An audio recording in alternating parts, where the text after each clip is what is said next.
Good morning students, YouTube channel waves में आपका स्वागत है। आज हम क्लास 10th की एक पोएम पढ़ने जा रहे हैं जिसका नाम है रिस्क। ये स्क्रीन पर आपको पोएम का फर्स्ट स्टैंजा दिख रहा है। पोएम है रिस्क, इसके राइटर हैं जेनेट रैंड।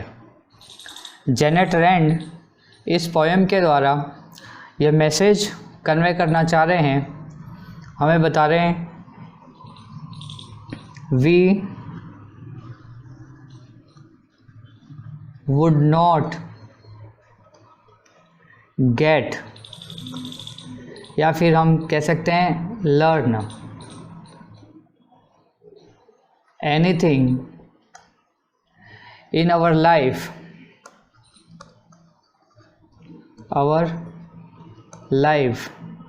without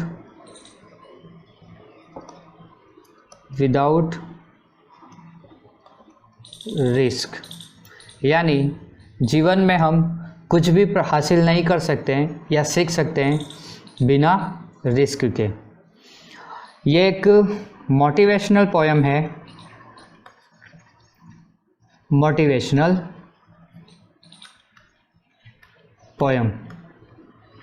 poems. तो चलो शुरू करते हैं हम आज की अपनी ये poem. To laugh is to risk appearing the fool. यानी फर्स्ट लाइन में ये कह रहे हैं पोएट कि हंसने में भी रिस्क है। किस चीज़ का? मूर्ख दिखने का। अगर हम बेवजह या कोई कारण से भी अगर हंसते हैं तो लोग हमें मूर्ख समझने लगते हैं। नेक्स्ट लाइन है to weep is to risk appearing sentimental. Weep यानी रोना, यानी अगर आप रोते हो या आंसू बहाते हो तो इसमें भी रिस्क है। लोग आपको भावुक समझने लग जाएंगे या कमज़ोर समझने लग जाएंगे। जैसे आपने किसी को कहते हुए सुना होगा, क्या लड़कियों की तरह रोते हो, या जैसे हम ये कह सकते हैं जैसे रोना जो है वो महिलाओं का या लड़कियों का गहना होता है, इस तरह से। लेकिन ये बात जो है वो सब पर लागू नहीं होती है। हम इस पोएम के संदर्भ में ये कहते हैं कि रोने में रिस्क है भावुक या कमज़ोर दिखने का, सेंटिमेंटल होने का। To reach out for another is to risk involvement. अगर आप रीच आउट का मतलब है बाहर निकलना, बाहर निकलना। अभी ऐसे भी कोरोना सब का समय चल रहा है, बाहर निकलने में खतरा है, रिस्क है। इसलिए यहाँ पर इस लाइन जो है वो कहना जा रही है कि हम किसी और के लिए भी अगर बाहर निकलते हैं तो उसमें भी शामिल होने का रिस्क है उस ग्रुप में। To expose feelings is to risk exposing your true self. अगर आप अपनी भावनाओं को एक्सपोज, खुलासा करते हो, किसी के सामने व्यक्त करते हो। एक्सपोज को हम व्यक्त करना भी कह सकते हैं, यहाँ पर व्यक्त करते हो, तो इसमें रिस्क है कि आप अपने जो सीक्रेट्स जो हैं या अपने बारे में लोगों को बता दोगे। ये एक्सपोजिंग योर ट्रू सेल्फ, आप हकीकत में जो हो, जैसे व्यक्ति जो होता है ना, वो जो कहता है वो होता नहीं है। जो सामने से ऊपर से जो दिखता है, जैसे मैं जैसा अभी दिखता हूँ, हो सकता है अंदर से ऐसा नहीं हूँ। तो अगर मैं अपने फीलिंग्स, भावनाएं जो हैं वो अगर लोगों को बताऊँगा, बहुत ज़्यादा व्यक्त करूँगा, तो पता चल जाएगा कि मैं अंदर से क्या हूँ या क्या सोचता हूँ, मेरी थिंकिंग कैसी है। नेक्स्ट लाइन देखते हैं। टू प्लेस आइडियाज़, प्लेस का मतलब है यहाँ पर खुलासा करना, बताना। एंड ड्रीम्स, आप अपने आइडिया, विचार, या हम कह सकते हैं योजनाएं, आप अपनी योजनाएं या फिर अपने सपने, ड्रीम्स जो हैं उसे अगर किसी के सामने रखते हो, व्यक्त करते हो, तो किसके सामने? क्राउड, भीड़ के सामने, तो इसमें भी रिस्क है। किसका रिस्क है? Naive, lack of experience, lack of experience. इसको का हिंदी अर्थ हो जाएगा भोलापन, या कह सकते हैं हम भोला व्यक्ति, नासमझ कह सकते हैं। यानी आप अपने योजनाएं, अपने विचार या अपने सपने क्राउड, भीड़ के सामने अगर व्यक्त करते हो, बताते हो, तो इसमें ये रिस्क है कि लोग आपको लैक ऑफ एक्सपीरियंस,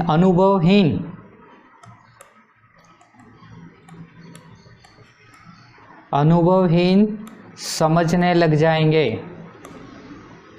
अनुभवहीन समझने लग जाएंगे। इसका मैं आपको फोनेटिक बता देता हूँ।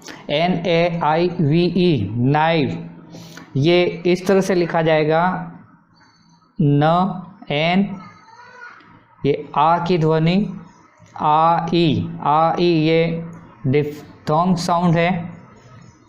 उसके बाद ये बड़ी ई और ये व। मम्मी बुला रही है, थोड़ी देर में आ रहे, बोलो। मैं आपको इसका फोनेटिक यानी आप इसे कैसे पढ़ सकते हैं ये बता रहा हूँ। ये हम नाइव साउंड यहाँ प्रोड्यूस होगा इसका, जो मैंने यहाँ पर लिख दिया है। जो बच्चे लिटरेचर में आगे पढ़ना चाहते हैं उनके लिए ये काफ़ी हेल्पफुल रहेगा। और इसका मतलब है अनुभवहीन, और इस लाइन का अर्थ हो गया कि आप अपने सपने, अपनी योजनाएं लोगों के सामने व्यक्त करोगे, बार बार कहोगे, तो लोग आपको अनुभवहीन समझेंगे। नेक्स्ट स्टैंजा देखते हैं। तो यहाँ नेक्स्ट स्टैंजा में जाने से पहले मैं यहाँ पे आपको थोड़ा सा ब्रीफ करता हूँ इसको।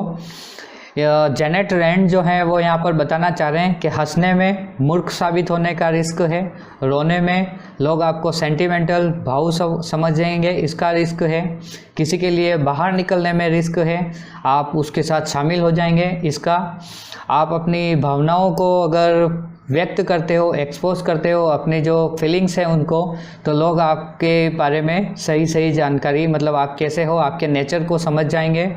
और आप अपनी योजनाएं, आइडियाज़ जो हैं वो, या ड्रीम्स जो हैं उनको अगर लोगों के सामने रखते हो तो लोग जो हैं वो आपको अनुभवहीन समझने लग जाएंगे। अनुभवहीन समझने का रिस्क होता है। आइए देखते हैं नेक्स्ट स्टैंजा। ये रहा अपना next stanza. To love is to risk not being loved in return, to live is to risk dying, to hope is to risk despair, to try is to risk failure, but risk must be taken because the greatest hazard in life is to risk nothing। मैं आपको समझा देता हूँ इन लाइनों का meaning. जैसे love, प्यार करने में रिस्क है, किसका? रिटर्न हमें दोबारा उतना ही प्यार, हम किसी से प्यार करें, प्रेम रखते हैं, और सामने वाला बंदा अगर हमसे उतना ही प्रेम या बदले में उसका 50% भी स्नेह या प्रेम नहीं रखता है, तो ये रिस्क है इसका। फिर टू लीव, जीवित रहने में रिस्क है डाइंग, मृत्यु का। जीवन में, जीने में हमेशा किसका रिस्क है? मौत का। हमेशा सबसे बड़ा डर जो है वो किसका है? मृत्यु का। फिर to hope is to risk despair. Hope यानी उम्मीद, उम्मीद रखने में भी रिस्क है, किसका? नाउम्मीद का। या हम इसे कह सकते हैं होप यानी आशा में डर है, रिस्क है, किसका? निराशा का। अगर हम उम्मीद, आशा रखेंगे ही नहीं तो निराशा नहीं मिलेगी, ये कहने का मतलब है। टू ट्राई, कोशिश करने में रिस्क है, किसका? फेल्यूर का।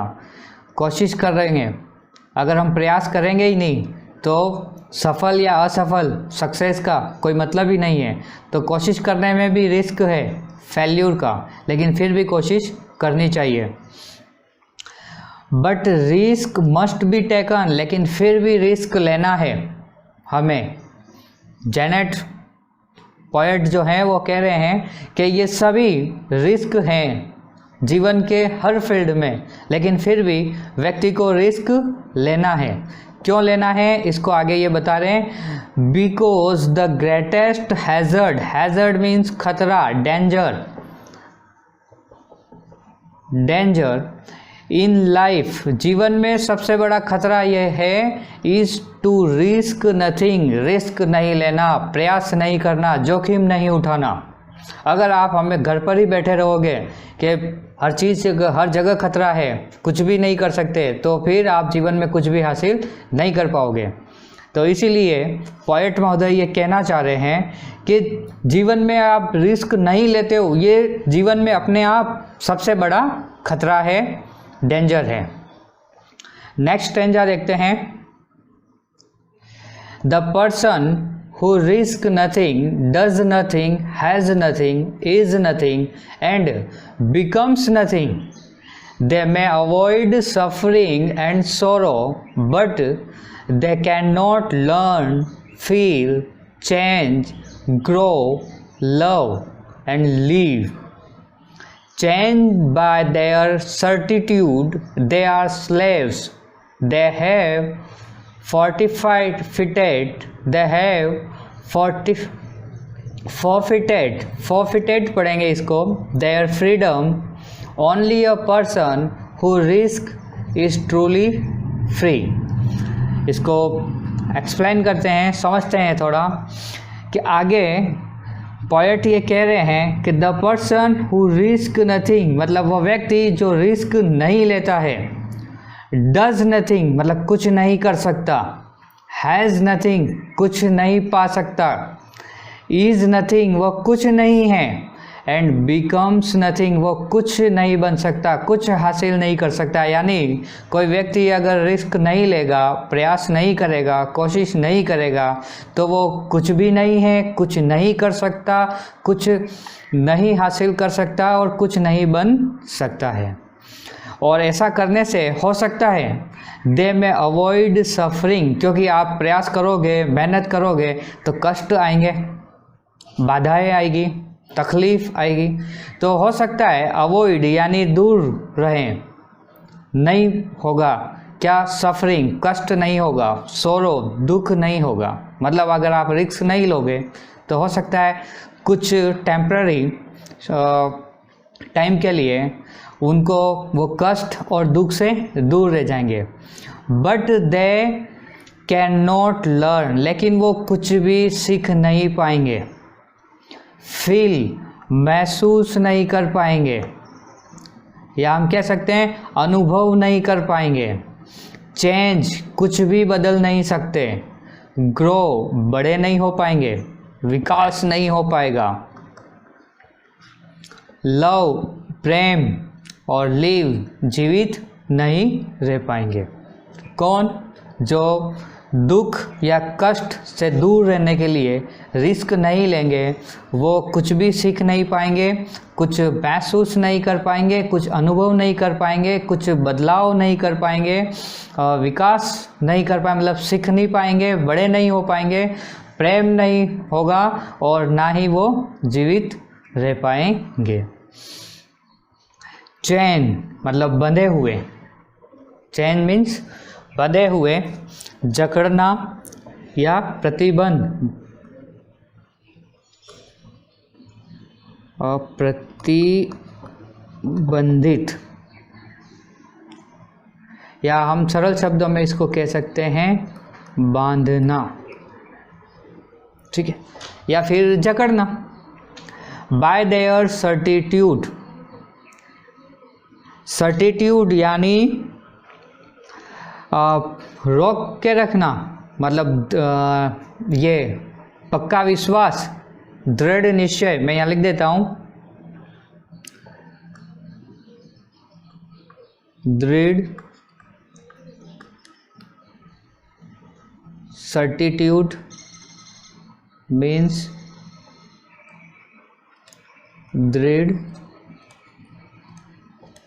निश्चय, यानी पक्का विश्वास में, यानी chain by there certitude means ये हुआ कि जो अपने पुराने विचार, ख्यालात या दृढ़ निश्चय से बंधे हुए हैं, प्रतिबंधित हैं, वो किसके जैसे हैं? जैसे गुलाम जो होते हैं, स्लेव, बंधक, जो गुलाम, उनको जंजीरों से बांध के जैसे रखते हैं, तो वैसे ही वो बंधे हुए हैं। मतलब दिख रहे हैं स्वतंत्र, फ्री, लेकिन है नहीं, वो अपने आप में बंधे हुए हैं। दे हैव फॉरफिटेड, इसको हम फॉरफिटेड पढ़ेंगे। इसका भी मैं आपको फोनेटिक ट्रांसक्रिप्शन यहाँ पर बता देता हूँ। ये है फ ओ फ, छोटी ई, ट, ए और ड, फॉरफिटेड। और इसका जो हिंदी अर्थ होता है वो होता है जब्त कर लेना, जब्त हो जाना, या फिर लॉस्ट,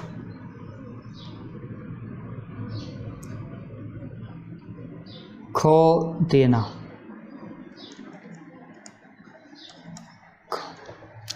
यानी जो खुद के विचारों से बंधे हुए हैं वो कैसे हैं? गुलाम की जैसे, और उन्होंने अपने आप को जब्त करवा दिया है, या अपनी ये फ्रीडम, स्वतंत्रता, आज़ादी जो है वो क्या कर दी है? खो दी है। हम यह कह सकते हैं कि अपने आप को उन्होंने जब्त करवा दिया, या फिर उन्होंने अपनी जो आज़ादी है वो खो दी, लॉस्ट हो गई। Only a person who risk is truly free, very important line. सिर्फ वही व्यक्ति वास्तव में स्वतंत्र है। कौन? जो रिस्क लेता है। तो जेनेट रैंड की ये पोएम जो है वो यहाँ पर समाप्त होती है। यहाँ पर ये कवि जो हैं वो हमें ये बहुत ही मोटिवेशनल, मैं पहले ही बता चुका हूँ, ये एक मोटिवेशनल पोएम है। यहाँ पर कवि ये कहना चाह रहे हैं हमें कि रिस्क, जीवन के हर फील्ड में रिस्क है, लेकिन फिर भी रिस्क हमें लेना चाहिए, क्योंकि अगर हम रिस्क नहीं लेंगे तो अपने आप में यही सबसे बड़ा खतरा है। और जो व्यक्ति रिस्क नहीं लेता है वो कुछ भी नहीं कर सकता, कुछ हासिल नहीं कर सकता, कुछ बन नहीं सकता, अपने आप में कुछ भी नहीं है। हो सकता है वो ऐसा करके कुछ समय के लिए जो दुख, मतलब प्रयास करने का जो कष्ट है, जो शरीर को दुख पहुंचने वाला है, उससे बच जाएगा, लेकिन वो कुछ सीख नहीं पाएंगे, कुछ अनुभव नहीं कर पाएंगे, कुछ बदलाव नहीं कर पाएंगे, बड़े नहीं हो पाएंगे, प्रेम नहीं प्राप्त होगा, जीवित नहीं रह पाएंगे। और ऐसे व्यक्ति हैं वो अपने सर्टिट्यूड यानी दृढ़ निश्चय, पक्के विश्वास से जैसे बंधे हुए होते हैं, जैसे कि गुलाम जो होते हैं जिनको हम जंजीरों में बांध कर रखते हैं। और वो उन्होंने अपनी जो फ्रीडम, आज़ादी जो है, जीवन जो है, उसको क्या कर दिया है? जब्त करवा दिया है। सिर्फ वही व्यक्ति वास्तव में फ्री, मतलब स्वतंत्र है, जो रिस्क लेता है। तो ये अपनी यहाँ पे पोएम पूरी होती है। बहुत ही सरल और आसान शब्दों में सिखाने की कोशिश की है। इसके बाद भी अगर आपको कुछ समझने में दिक्कत हो, कोई भी प्रॉब्लम हो, तो आप कमेंट बॉक्स में कोई भी प्रश्न पूछ सकते हो। बहुत जल्दी या तो मैं इसका एक्सप्लेनेशन और जो क्वेश्चन है उसका वीडियो या फिर PDF फाइल आपको का जो लिंक है वो डिस्क्रिप्शन बॉक्स में आपको मिल जाएगा। तो लोग नए हैं चैनल पर वो सब्सक्राइब कर लें और वीडियो को लाइक, शेयर और कमेंट ज़रूर करें, अपने सुझाव ज़रूर दें, और इस वीडियो को ज़्यादा से ज़्यादा आपके दोस्तों के साथ और साथियों के साथ शेयर करें, क्योंकि स्कूल तो बंद है आजकल, तो कम से कम इस वीडियो के द्वारा उनको कुछ मदद मिल जाएगी। Thank you very much.